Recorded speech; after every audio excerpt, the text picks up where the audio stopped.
Hi friends, बच्चों स्वागत है आपका नर्सिंग स्पेयर के क्लासेस में। आज हम डिस्कस करने जा रहे हैं वैक्सीन के बारे में। आज का हमारा टॉपिक है वैक्सीन। तो पिछले वीडियो में हमने नेशनल इम्यूनाइजेशन शेड्यूल के बारे में पूरा डिस्कस किया था। कौन सी रूट में देते हैं, कौन सी डोज में देते हैं, कब कब देना है, ये सब कुछ हमने डिस्कस किया होता है। पूरा शेड्यूल जो होता है उनके बारे में डिस्कस किया था। तो आज के इस वीडियो में हम डिस्कस करने जा रहे हैं एक एक वैक्सीन के बारे में डिटेल में हम डिस्कस करने जा रहे हैं। चलो आज का हमारा ये वैक्सीन के क्लास शुरू करते हैं। पहला जो वैक्सीन है हम डिस्कस करने जा रहे हैं वो वैक्सीन है बीसीजी। वो वैक्सीन कौन सा है? बीसीजी। बीसीजी के बारे में हम डिस्कस करेंगे। तो बीसीजी का मतलब क्या होता है? बीसीजी का मतलब ये होता है it is nothing but bacillus of Calmette and Guerin. Bacillus of Calmette and ग्यूरेन।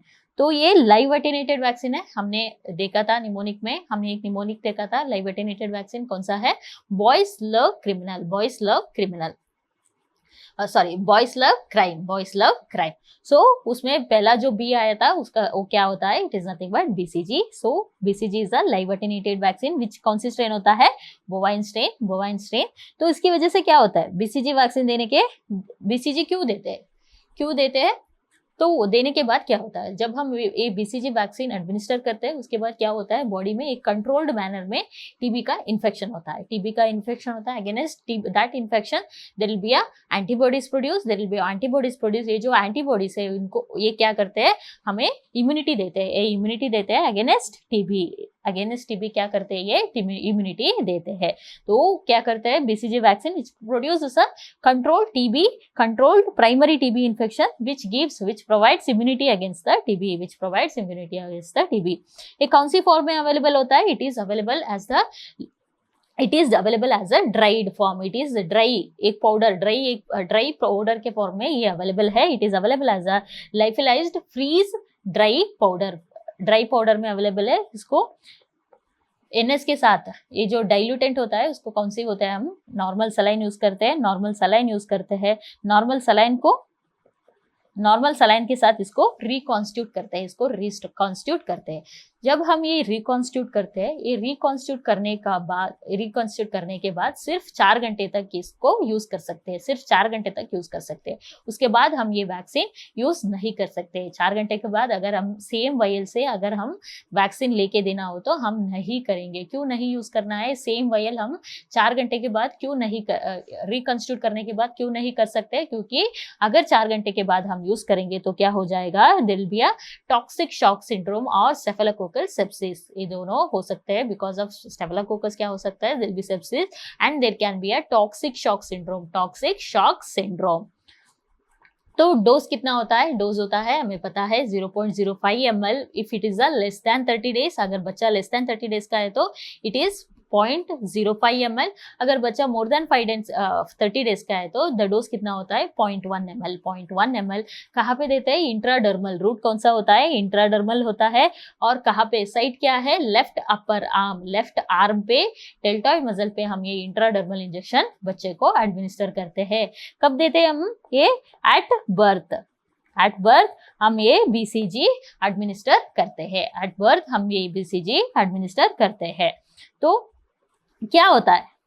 BCG देने के बाद आपने भी ऑब्जर्व किया होगा बच्चों में, बीसीजी देने के बाद क्या होता है? वहां पे एक पैप्यूल आ जाता है। कुछ दिनों के बाद अल्सर हो जाता है। उसके बाद हम सबको क्या है? एक स्कार है। वो स्कार कैसा आता है? तो it is a normal reaction. BCG देने के बाद ये नॉर्मल रिएक्शन है। नॉर्मल रिएक्शन में क्या होता है? इट इज पस। पस का मतलब, पी का मतलब पैप्यूल। पहले जो वैक्सीन देने के बाद 1 और 2 हफ्ते में क्या आता है? वहां पे एक पैप्यूल आता है।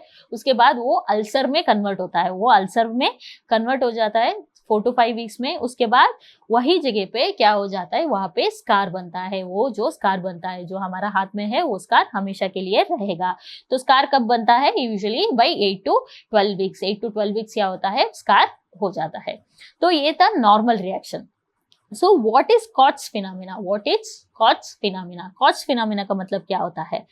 तो बच्चे को ऑलरेडी टीबी हुआ था या बच्चे को ऑलरेडी टीबी है तो बच्चा क्या हो जाएगा? ट्यूबरकुलिन पॉजिटिव हो जाएगा। तो ऐसे बच्चे में अगर हम वैक्सीन BCG वैक्सीन एडमिनिस्टर करेंगे तो क्या हो जाएगा, we get a accelerated response. Normal reaction की जगह क्या मिलेगा, हमें एक्सिलरेटेड रिस्पॉन्स मिलेगा। तो एक्सिलरेटेड रिस्पॉन्स में क्या हो जाएगा, ये जो पैप्यूल फॉर्मेशन हुआ था, ये जो पैप्यूल फॉर्मेशन होता है 1 और 2 हफ्ते में, तो वो जो पैप्यूल है with in 1 to 3 days, with in 1 to 3 days वो क्या हो जाता है, अल्सर में कन्वर्ट हो जाता है, वो अल्सर बन जाता है। उस अल्सर को क्या बोलते हैं हम लोग, angry ulcer. This is the accelerated response. Accelerated response की वजह से क्या होता है, ये जो पैप्यूल है वो 3 दिन में क्या हो जाता है, अल्सर में कन्वर्ट हो जाता है। तो इस फिनोमेना को हम क्या बोलते हैं, कॉट्स फिनोमेना। इस फिनोमेना को हम क्या बोलते हैं, कॉट्स फिनोमेना। चलो अगली वैक्सीन के बारे में डिस्कस करते हैं, वो है OPV। एट बर्थ हम 3 वैक्सीन देते हैं, कौन कौन सा है, वो BCG, नेक्स्ट है OPV, other one is hepatitis. So जो दूसरा वैक्सीन OPV है उसके बारे में डिस्कस करेंगे। इस OPV वैक्सीन को क्या नाम बोला जाता है, सबीन। इस OPV वैक्सीन को सबीन के नाम से बुलाया जाता है। So Sabin is the other name for the OPV vaccine. It is also live vaccine. और इम्पोर्टेंटली इसका टेम्परेचर हमें याद रखना है, कितने टेम्परेचर में हमें ये स्टोर करना है, it is -15 to -25 degree Celsius. -15 to -25 degree Celsius में हमें ये OPV वैक्सीन स्टोर करना है। तो मैंने जब ईट सेंसिटिव और ईट रेसिस्टेंट वैक्सीन को बारे में डिस्कस किया था, जो नीचे जो आता है वो कौन सा है, पहला OPV, which is very much heat sensitive और मोस्ट हीट सेंसिटिव और मोस्ट फ्रीज रेसिस्टेंट। रेसिस्टेंट की वजह से इसलिए फ्रीज रेसिस्टेंट है, इसलिए हम कितने टेम्परेचर में रखते हैं, -15 to -25 डिग्री सेल्सियस। क्या करता है ये OPV वैक्सीन, पोलियो को प्रिवेंट करता है। और हम सबको तो पता ही है पल्स पोलियो कैंपेन के बारे में, हम सबको पता है क्या होता है ये पल्स पोलियो कैंपेन। हर बार लगता है, हर साल ये पल्स पोलियो कैंपेन लगता है। तो पल्स पोलियो कैंपेन में क्या करते हैं, ये जो लेस देन 5 ईयर्स के बच्चे हैं उन सारे बच्चों को एक ही समय पे ये OPV वैक्सीन डालते हैं। ये OPV ड्रॉप्स जो होते हैं ओरल रूट से ये OPV वैक्सीन एडमिनिस्टर करते हैं। ये क्यों करते हैं ऐसा, क्योंकि जब हम एक साथ एक वैक्सीन को एडमिनिस्टर करते हैं तब क्या हो जाता है, हर्ड इम्यूनिटी डेवलप होता है। तो इसीलिए एक ही समय पे साइमल्टेनियसली लेस देन 5 ईयर्स के बच्चों को ये वैक्सीन दिया जाता है, regardless of their vaccination status. उसके बाद इस वैक्सीन के ऊपर क्या होता है, VVM का मतलब क्या होता है, वैक्सीन वायल मॉनिटरिंग। मैंने पिछले क्लास में जब मैंने वैक्सीन का इंट्रोडक्शन क्लास लिया था उसमें बताया था कि वैक्सीन वायल मॉनिटरिंग क्या होता है, 4 स्टेप्स होते हैं, कब यूज करना है, कब डिस्कार्ड करना है। तो ये oral polio vaccine vial monitoring में आता है। तो एक वायल में कितने लोगों को दे सकते हैं हम लोग, usually we can give up to 16 to 20 doses. उसके बाद यहाँ पे एक और इस वैक्सीन में they use something for stabilisation. वो क्या है, ये मैग्नीशियम क्लोराइड जो है उनको मैग्नीशियम क्लोराइड को एज अ स्टेबलाइजिंग एजेंट इस वैक्सीन में यूज करते हैं। इस वैक्सीन का 2 एडवर्स रिएक्शन है, वो कौन कौन सी है, VDPA और वैप। VDPA का मतलब क्या होता है, वैक्सीन डिराइव्ड पोलियो वायरस, और वैप का मतलब क्या होता है, वैक्सीन एसोसिएटेड पैरालाइटिक पोलियो। तो बस ये नाम जानने की जरूरत है कि पूछते हैं कि VDPA का मतलब क्या होता है, VAPP का मतलब क्या होता है, ये इस ड्रग रिएक्शन कौन सी वैक्सीन की वजह से हो सकता है। तो एक और टाइप ऑफ पोलियो वैक्सीन है, वो कौन सा है, IPV का मतलब क्या होता है, इनएक्टिवेटेड पोलियो वैक्सीन।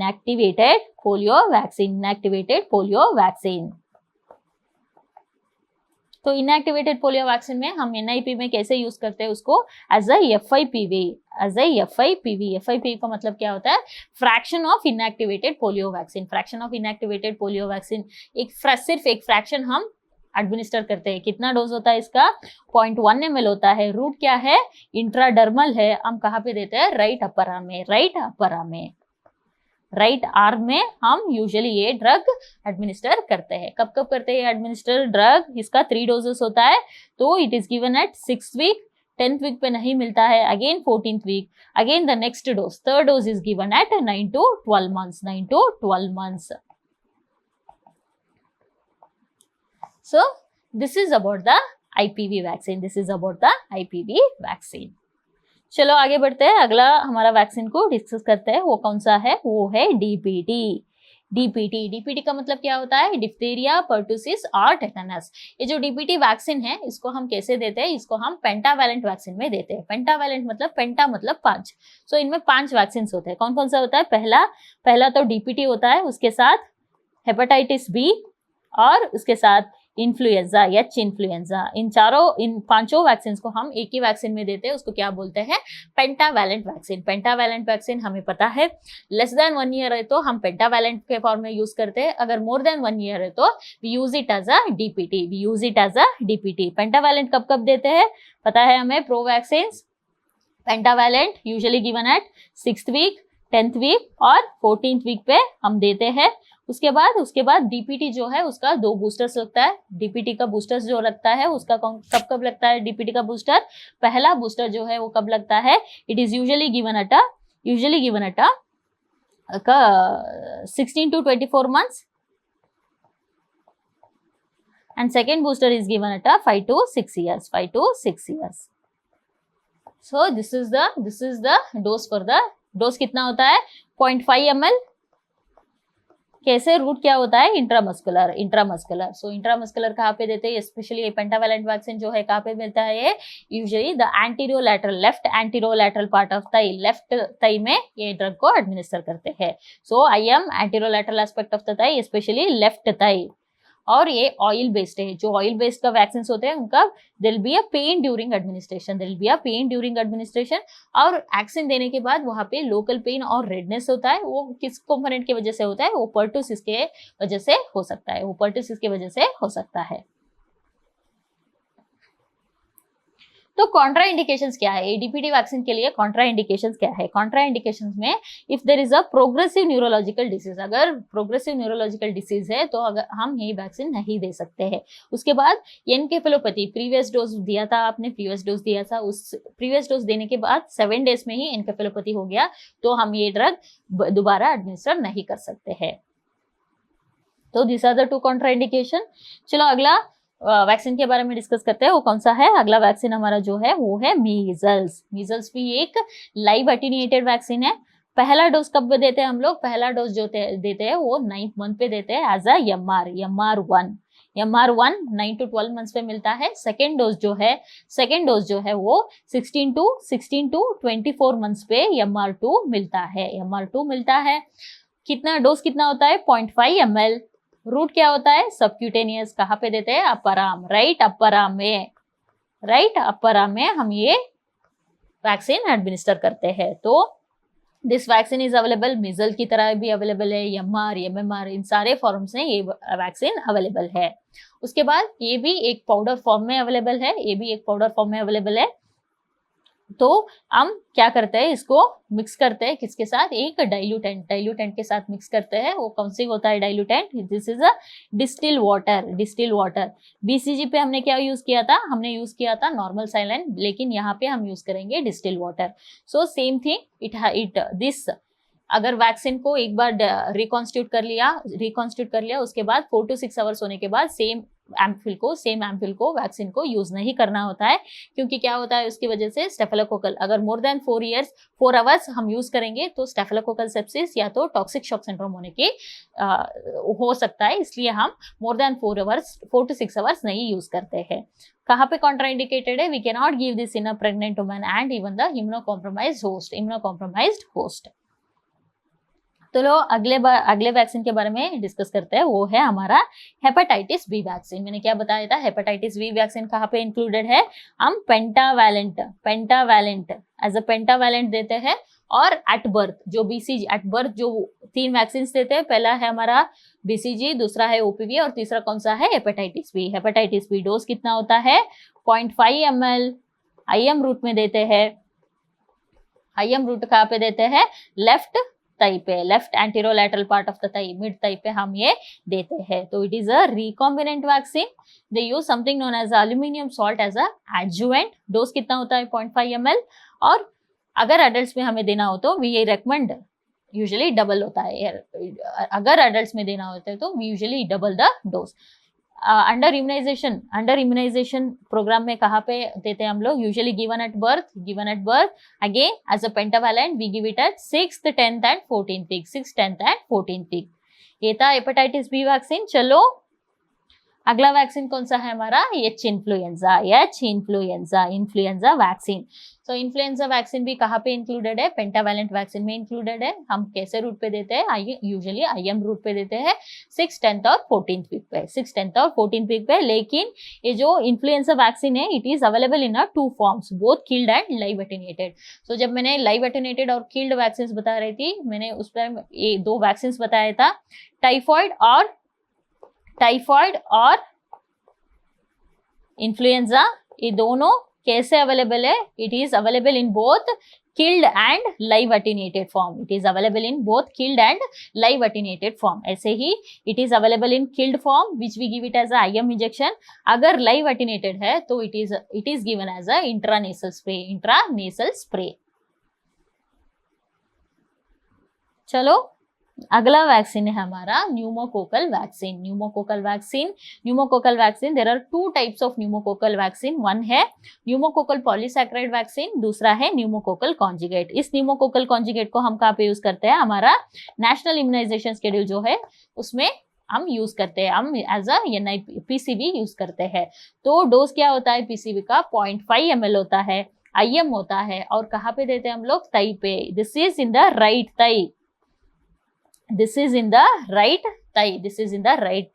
कब देना होता है? It is given at 6th week, 14th week and booster dose is given at 9 to 12 months। 9 to 12 months पे क्या मिलता है? बूस्टर डोज मिलता है। तो ये था न्यूमोकोकल कॉन्जुगेट के बारे में। चलो along with measles we give one more vaccine, that is vitamin A supplement at 9 month, तो कैसा मिलता है? रूट कौन सा होता है? It is usually oral. So oral कौन सा वैक्सीन एडमिनिस्टर करते हैं हम लोग? 3 वैक्सीन एडमिनिस्टर करते हैं ओरल में,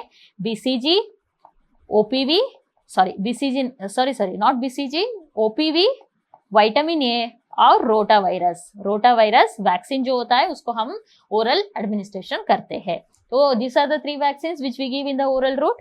तो ओरल रूट एक व्हाइट कलर का स्पून मिलता है, उस व्हाइट कलर का स्पून में हमें ये एडमिनिस्टर करना होता है। तो पहला डोज जो होता है वो हम देते हैं 9th मंथ पे। कितना देते हैं? It is 1 lakh international unit. उसके बाद एट 18 मंथ पे we give 2 lakh international unit. उसके बाद every 6 months we give 2 lakh international unit. Every 6 months we give 2 lakh international unit. Up to 5 years we give 2 lakh international units। कितना doses होते हैं? Totally 9 doses देते हैं हम लोग। तो कितना विटामिन ए सप्लीमेंट देते हैं? यूजुअली 17 लाख इंटरनेशनल यूनिट्स जो होते हैं, इतना हम in the span of 5 years we give vitamin supplement. पहला कितना देते हैं हम लोग dose? Is only 1 lakh. Every subsequent 6 months पे कितने देते हैं? 2 लाख इंटरनेशनल यूनिट्स। चलो अगला जो हमारा वैक्सीन है वो है रोटा वायरस वैक्सीन, RVV। मैंने क्या बताया था रोटा वायरस के वैक्सीन के बारे में? जो प्रो ड्रग्स मैंने डिस्कस किया था, प्रो ड्रग्स पेंटावैलेंट, रोटावायरस और OPV। पेंटा, रोटा और OPV, these are the pro vaccines which we give at 6th, 10th and 14th week. So it is also a live attenuated vaccine. तो क्या करता है ये rotavirus vaccine? It prevent severe diarrhoea, vomiting and dehydration which is caused by due to rotavirus. ये rotavirus की वजह से diarrhoea हो सकता है, वॉमिटिंग हो सकता है और सीवियर डिहाइड्रेशन हो सकता है। तो इसको प्रिवेंट करने के लिए हम ये रोटावायरस वैक्सीन एडमिनिस्टर करते हैं। तो अभी मैंने बताया था 3 ऐसे वैक्सीन है जो ओरली एडमिनिस्टर करते हैं। एक ऐसा ही वैक्सीन है rotavirus which is given as a oral drops. कितने ड्रॉप्स देते हैं? 5 drops. given at 6th, 10th and 14th week and stored at 2 to 8 degrees Celsius it is stored। तो एक important यहाँ पे नोट करना है पॉइंट, वो है कॉन्ट्रा इंडिकेशन। ये क्वेश्चन पूछा जा सकता है, रोटा वायरस के लिए कॉन्ट्रा इंडिकेशन क्या है? रोटा वायरस वैक्सीन देने के लिए कॉन्ट्रा इंडिकेशन क्या है? It is nothing but a interception. अगर बेबी को इंटरसेप्शन है तो हम ये वैक्सीन नहीं दे सकते हैं। तो बच्चों ये था सारा जो वैक्सीन हमने डिस्कस किया अभी तक, डिटेल में क्या क्या होता है, कैसे कैसे टेम्परेचर में रखना है, कहाँ कहाँ पे देना है, कैसे देना है, डोज, सब कुछ हमने डिटेल में डिस्कस कर लिया। कॉन्ट्राइंडिकेशंस भी हमने इस वैक्सीन, जो वैक्सीन हमारा जो NIP में, नेशनल इम्यूनाइजेशन शेड्यूल में है, उनको कवर करने की पूरी कोशिश की है हमने। तो इसी के साथ हम आज का ये वीडियो खत्म करेंगे। Thank you.